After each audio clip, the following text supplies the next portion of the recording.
కాలంతో సంబంధం లేకుండా కొన్ని వ్యాధులు చుట్టుముట్టి వేధిస్తుంటే మరికొన్ని వ్యాధులు కాలానుగుణంగా చుట్టుముడుతున్నాయి, ఇబ్బందులకు గురిచేస్తున్నాయి. ప్రస్తుతం ఆదిలాబాద్ జిల్లాలో చలి తీవ్ర ప్రభావం చూపుతోంది. కనిష్ట ఉష్ణోగ్రతలు నమోదవుతున్నాయి.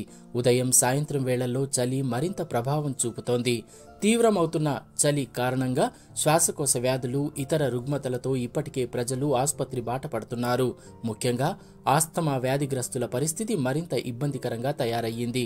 ఇంకా ఈ చలి తీవ్రత కారణంగా జిల్లాలో గొంతు నొప్పి, దగ్గు, జలుబు, తుమ్ములు వంటి ఆరోగ్య సమస్యలు అధికమవుతున్నాయి.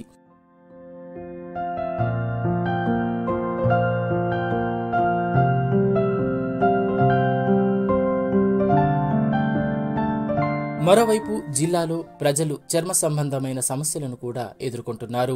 చలి కారణంగా చర్మం పొడిబారటం, దురదలు వంటి పలు రకాల వ్యాధులకు దారితీస్తోంది. చలికాలం మొదలైనప్పటి నుంచి ఆసుపత్రి బాట పట్టిన బాధితుల సంఖ్య పెరుగుతోంది. చర్మం పొడిబారడం, దురద పెట్టడం, తామర మొదలవడం, చర్మంపై పొట్టు రాలిపోవడం, తలలో చుండ్రు, కాళ్ల మడమలు, పెదాలు, చేతులపై చర్మం పగలడం వంటి సమస్యలు అధికమవుతున్నాయి. ఇక వసతి గృహాల్లో విద్యార్థులకు ఒకరి నుంచి మరొకరికి పలు చర్మ సంబంధ వ్యాధులు సోకే అవకాశం కూడా నెలకొంది. ఈ పరిస్థితుల్లో ప్రజలు చర్మ వ్యాధుల బారిన పడకుండా జాగ్రత్తలు తీసుకోవాలని వైద్యులు సూచిస్తున్నారు. చలికాలంలో చర్మ సంరక్షణ కోసం తీసుకోవాల్సిన పలు జాగ్రత్తలను గురించి ఆదిలాబాద్కు చెందిన చర్మ వ్యాధుల నిపుణురాలు డాక్టర్ సరిత ఆది లోకల్ 18కు వివరించారు. చలికాలంలో మరీ వేడి నీటితో కాకుండా గోరువెచ్చని నీటితో స్నానం చేయాలని సూచించారు. నీళ్లు ఎక్కువగా తాగాలని అన్నారు. ఇంకా విటమిన్ సి అధికంగా ఉండే ఆహార పదార్థాలను తీసుకోవాలని అన్నారు. ప్రతిరోజు స్నానం చేసిన తర్వాత కోల్డ్ మాయిశ్చరైజ్ క్రీములను రాసుకోవాలని సూచించారు. తడి చర్మంపై రాసుకుంటే మంచిదని పేర్కొన్నారు. చలి సమయంలో బయటకు వెళ్లకపోవడమే మంచిదని, కాటన్ దుస్తులు, ఉన్ని దుస్తులు ధరించాలని అన్నారు. చర్మ సంబంధ సమస్యలు ఎదురైనప్పుడు సొంత వైద్యం చేసుకోకుండా గుర్తింపు పొందిన నిపుణులైన చర్మ వ్యాధుల నిపుణులను సంప్రదించి సకాలంలో చికిత్సలు పొందాలని సూచించారు. సో యూజువల్లీ వింటర్ సీజన్ లో మనకి డ్రై స్కిన్ ఇష్యూస్, స్పెషల్ గా ఎగ్జిమా కండిషన్స్ అనేవి ఎక్కువ చూస్తుంటాము. సో దానికి స్పెషల్ గా మాయిశ్చరైజర్ అనేది బాగా హెల్ప్ అవుతుంది. సో రిపీటెడ్ మాయిశ్చరైజర్ అప్లికేషన్ అనేది చేసినప్పుడు ఎగ్జిమా రికరెన్స్ అనేది కొంతవరకు మనం దాన్ని ప్రివెంట్ చేయొచ్చు. మాయిశ్చరైజర్ అనేది చాలా ఇంపార్టెంట్. అంటే అది మనం స్నానం చేసినాక మనకి తడి మీద పెట్టాలి, అబ్జార్ప్షన్ అనేది కొంచెం బాగుంటుంది. అండ్ థిక్ మాయిశ్చరైజర్స్ ని చూస్ చేసుకోవాలి. సెన్సిటివ్ స్కిన్ ఉన్న వాళ్ళు ఫ్రాగ్రెన్స్ ఫ్రీ అనే అంటే ఆ వర్డ్ అనేది ఉండాలన్నమాట ప్రోడక్ట్ మీద.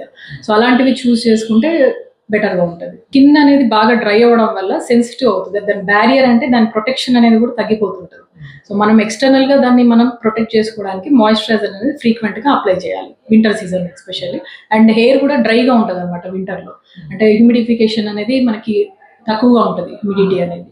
సో అందుకే మనం బయట నుంచి ఎక్స్టర్నల్ గా మనం మాయిశ్చరైజర్స్ పెట్టాల్సి వస్తుంది. అండ్ కొంతమంది హ్యూమిడిఫైడర్స్ కూడా యూజ్ చేస్తే it will be helpful.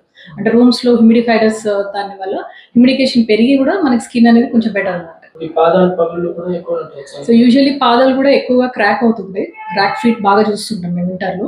So వాళ్ళకు కూడా స్పెషల్ గా మనం లూకోమ్ వాటర్ లో గోరువెచ్చని నీళ్ళు కొంతసేపు సోప్ చేసి వీక్లీ వన్స్ అట్లా మనం క్లీన్ చేసుకున్న తర్వాత ఈ యూరియా బేస్డ్ క్రీమ్స్ అనేవి ఉంటాయి. సో అవి హెల్ప్ అవుతుంది. యూజువల్లీ స్నానం అనేది మనం గోరువెచ్చని నీళ్ళతో మాత్రమే చేయాలి. దాని డ్యూరేషన్ కూడా మామూలుగా చాలా మంది 15 నిమిషాలు 20 నిమిషాలు అలా చేస్తుంటారు. అలా చేయడం వల్ల స్కిన్ అనేది ఎక్కువ డ్రై అయిపోతుంది.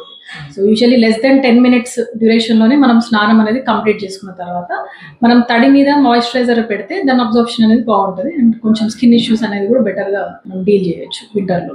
జిల్లాలో రోజు రోజుకు పెరుగుతున్న చలి చర్మ సమస్యలకు కారణమవుతున్న నేపథ్యంలో ప్రజలు తగు జాగ్రత్తలు పాటిస్తే ఈ సీజన్లో చర్మ సంబంధ సమస్యలకు చెక్ పెట్టవచ్చన్న అభిప్రాయాలు వ్యక్తమవుతున్నాయి.